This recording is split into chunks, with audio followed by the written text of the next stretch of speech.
et avec considération. Sans doute le privilège de l'âge vaut de devoir prendre la parole devant cette auguste assemblée et devant ces éminents participants au dialogue national qui va se dérouler pendant presque une semaine, je crois, à partir d'aujourd'hui. Président, merci de votre invitation que j'ai reçue avec fierté. J'ai tenu personnellement à venir répondre à cette invitation. Le parti politique auquel j'appartiens et qui est dirigé par l'honorable député Mbaye est représenté par lui-même et par d'autres camarades qui sont ici présents. Monsieur le Président de la République, ce dialogue est venu à son heure. Une année après l'exercice du pouvoir suprême par vous-même et par l'équipe qui vous seconde dans cette éminente mission. Le président Senghor définissait l'État moderne par 3 critères. Le premier, c'est des finances saines. Il disait le premier critère qui constitue le soubassement d'un État moderne, c'est des finances saines. Le second critère, c'est une administration organisée. Et le troisième, une justice indépendante. Voilà, selon le président Senghor, dont j'ai été l'élève, le disciple, comment se définissait à son niveau, et selon lui, l'État moderne. Les finances saines sont des ressources, nécessairement, des ressources internes et des ressources externes, bien gérées et, comme vous le dites souvent, dans la transparence et de manière juste. L'administration organisée, c'est une administration du développement qui permet un contact direct entre les administrateurs et les populations sous le contrôle, sous l'autorité, à travers des synthèses qui sont faites régulièrement de manière que les outils du développement soient utilisés au mieux qu'il est possible, de manière à atteindre les populations dans leur recherche de bien-être, de santé, de salubrité, de sécurité et de rêve. Puisque sans le rêve, il n'y a pas possibilité pour l'être humain d'améliorer sa situation ni ses conditions de vie. La justice indépendante, qui est la justice rendue au nom du peuple, pour le peuple et par le peuple.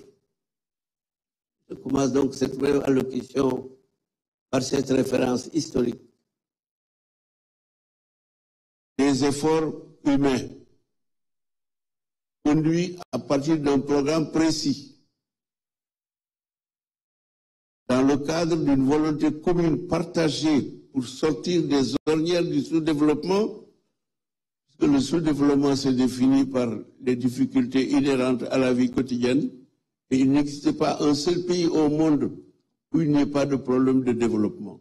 Puisque le développement est un exercice continu, à composantes multiples, par étapes régulières, mais il est porté aussi par des institutions de toute république et de tout État, tous les empires et les royaumes, ensemble, la main dans la main, avec les 3 références que vous donnez souvent dans vos allocutions, Monsieur le Président de la République, c'est-à-dire la tolérance.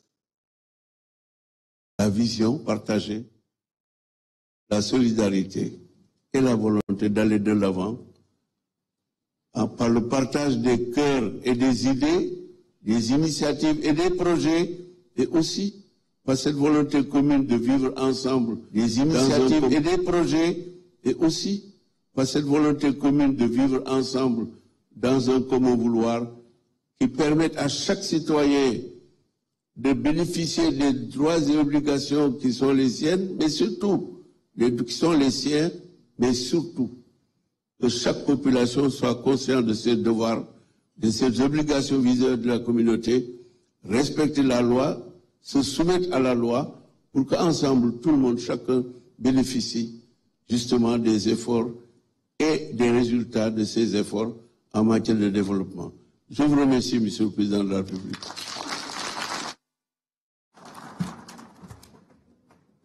Merci beaucoup.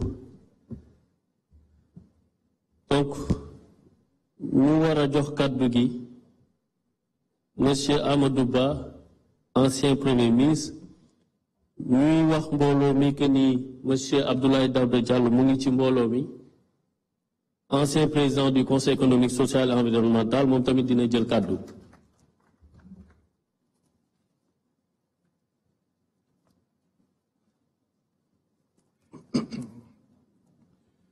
Je vous remercie. Monsieur le Président de la République, Monsieur le Président de l'Assemblée nationale, Monsieur le Premier ministre, Mesdames, Messieurs les membres du gouvernement, Monsieur le médiateur, aperçu, Monsieur le Président du Conseil national de régulation, Monsieur le Président du facilitateur du dialogue, je vous salue.